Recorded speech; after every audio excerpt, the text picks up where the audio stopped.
ನಮಸ್ಕಾರ. ಪ್ರಜಾರಾಜ್ಯ ಕನ್ನಡ ನ್ಯೂಸ್ಗೆ ಸ್ವಾಗತ. ನಾನು ರಾಮಗೌಡ ಪಾಟೀಲ್. ಬೆಳಗಾವಿ ಜಿಲ್ಲೆ ಕಿತ್ತೂರು ಪೊಲೀಸ್ ಸ್ಟೇಷನ್ ವ್ಯಾಪ್ತಿಯಲ್ಲಿ ಹಿರೇನದಿಹಳ್ಳಿ ಗ್ರಾಮದಲ್ಲಿಂದ ಒಂದು ಕಿಲೋಮೀಟರ್ ದೂರ ಸಂಗೊಳ್ಳಿ ಹೋಗುವ ದಾರಿಯಲ್ಲಿ ರೈಟ್ ಸೈಡ್ ಅಲ್ಲಿ ಒಂದು ಜೋಳದ ಬಯಲು ಇರ್ತದೆ. ಆ ಬಯಲಲ್ಲಿ ಒಂದು ಡೆಡ್ ಬಾಡಿ ಫೆಬ್ರವರಿ 20ನೇ ತಾರೀಕು ಒಂದು ಡೆಡ್ ಬಾಡಿ ಸಿಗ್ತದೆ.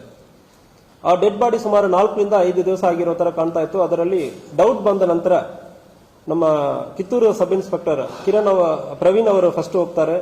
ಹೋಗಿ ನಂತರ ಡೌಟ್ ಇರುವುದರಿಂದ ಶಿವಾನಂದ್ ಅವರು ಹೋಗ್ತಾರೆ ಮತ್ತು ಡಿಎಸ್ಪಿ ವೀರಯ್ಯ ಹಿರೇಮಠ ಅವರು ಹೋಗಿರ್ತಾರೆ. ಮತ್ತು ಇದು ಸ್ವಲ್ಪ ಗಂಭೀರವಾದ ಕೇಸ್ ಆಗಿರೋದ್ರಿಂದ ನಾನು ಕೂಡ ಪರ್ಸನಲಿ ಅವತ್ತನೇ ಸ್ಥಳಕ್ಕೆ ವಿಸಿಟ್ ಮಾಡಿ, ನಾನು ನಮ್ಮ ಪ್ರೊಬೇಷನರ್ ಭಾನುಪ್ರಕಾಶ್ ಅವರು ಕೂಡ ಸ್ಥಳಕ್ಕೆ ವಿಸಿಟ್ ಮಾಡಿದರು. ಸೊ ನಾವೆಲ್ಲ ವಿಸಿಟ್ ಮಾಡಿದ ನಂತರ ಇದು ಒಂದು ಮರ್ಡರ್ ಆಗಿರೋದಕ್ಕೆ ಸಾಧ್ಯನೇ ಇದೆ ಅಂದ್ರೆ ಒಂದು ಡೌಟ್ ಇತ್ತು.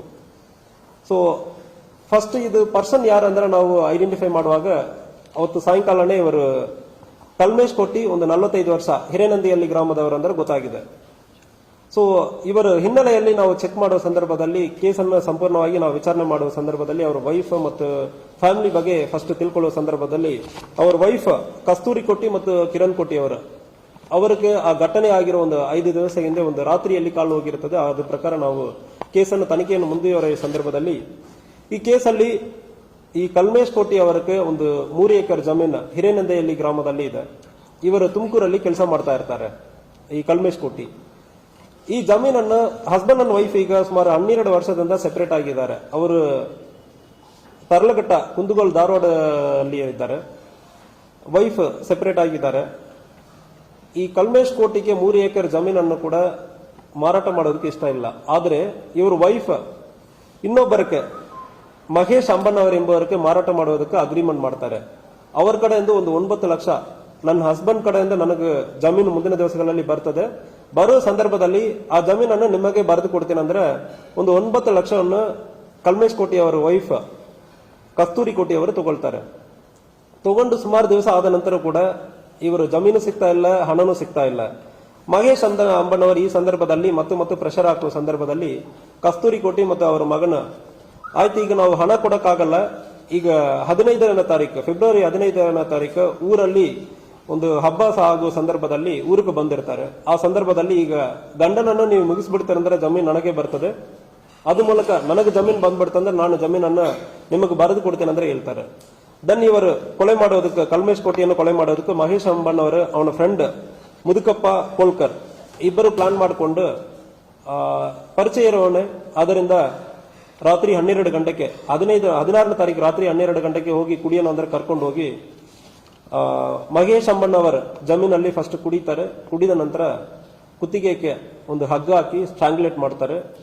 ಸ್ಟ್ರಾಂಗ್ಯುಲೇಟ್ ಮಾಡಿ ಆದ್ಮೇಲೆ ಇವನು ಇಟ್ಕೊಳ್ತಾನೆ, ಯಾರು ಮುದುಕಪ್ಪ ಇಟ್ಕೊಳ್ತಾನೆ, ಮಹೇಶ್ ಅಂಬಣ್ಣವರ ಸ್ಟ್ರಾಂಗ್ಯುಲೇಟ್ ಮಾಡ್ತಾನೆ ಕುತ್ತಿಗೆಗೆ ಹಾಕಿ. ಸೊ ಅಲ್ಲಿ ಡೆತ್ ಆಗೋದು ಕನ್ಫರ್ಮ್ ಮಾಡಿ ನಂತರ ಅವ್ರ ಜಮೀನಲ್ಲಿ ಬಾಡಿ ಇರೋ ಸಂದರ್ಭದಲ್ಲಿ ನಮ್ಮ ಮೇಲ್ಗಡೆ ಡೌಟ್ ಬಂದ್ಬಿಡ್ತಂದ್ರೆ ಹೇಳ್ಬಿಟ್ಟು ಇನ್ನೊಂದು ಜಮೀನಲ್ಲಿ ಬಂದು ಬಾಡಿಯನ್ನು ಹಾಕಿಬಿಟ್ಟು ಹೋಗಿರ್ತಾನೆ.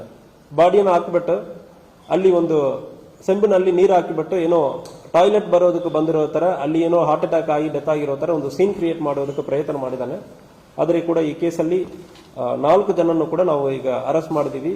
ತನಿಖೆ ಮುಂದುವರಿತಾ ಇದೆ, ಎವಿಡೆನ್ಸ್ ಕಲೆಕ್ಟ್ ಮಾಡ್ತಾ ಇದೀವಿ. ಎವಿಡೆನ್ಸ್ ಚೆನ್ನಾಗಿ ಬಂತು, ಈ ಕೇಸನ್ನು ಕೂಡ ಕನ್ವಿಕ್ಷನ್ ಆಗುತ್ತದೆ.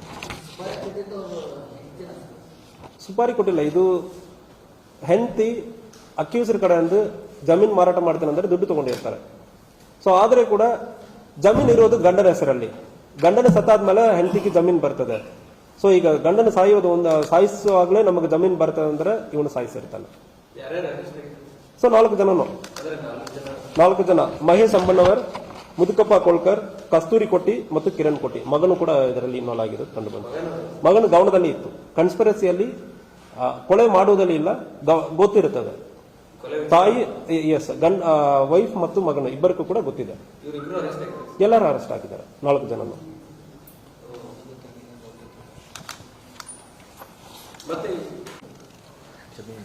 ಜಮೀನ್ ಮಾಲೀಕರು ಯಾವ ಜಮೀನಲ್ಲಿ ಸಿಕ್ಕಿದೋ ಅವ್ರ ಬಾಡಿ ಯಾವ್ದು ಅಂದ್ರೆ ಗೊತ್ತಿರಲ್ಲ.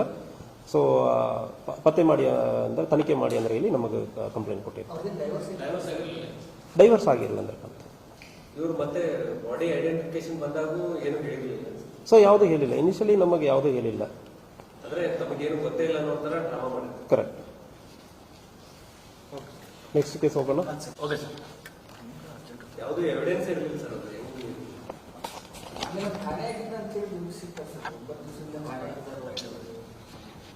5 ದಿವಸ ಅವನಿಗೆ ತಾಯಿ ಬಿಟ್ಟು ಬೇರೆ ಯಾರು ಇಲ್ಲ.